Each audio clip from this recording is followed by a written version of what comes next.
കണ്ടിട്ട് എങ്ങനെ തിന്നാതിരിക്കും? ഇത്രയും നല്ല പുളിച്ചിക്ക കണ്ടിട്ട് നമുക്കൊന്ന് കഴിക്കണ്ടേ? കൊച്ചിലെ നമ്മൾ ഒരുപാട് കഴിച്ചിട്ടുള്ളതല്ലേ.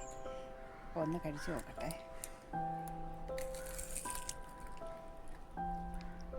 ഓ, പൊളിച്ചിട്ട് വയ്യ.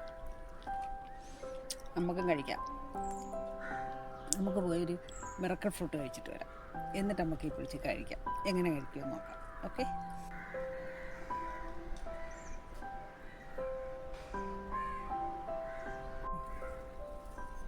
ഇതാണ് മിറക്കിൾ ഫ്രൂട്ട്. നമുക്ക് പുളിയുള്ള എന്തും കഴിക്കാം ഇത് കഴിച്ചിട്ട്. നമുക്ക് ഈ പുളിച്ചിക്ക കഴിക്കണ്ടേ? ഇതൊന്ന് ഞാൻ കഴിക്കട്ടെ. ഇനി നമുക്കിത് കഴിക്കാം. ഞാൻ മിറക്കിൾ ഫ്രൂട്ട് കഴിച്ചു.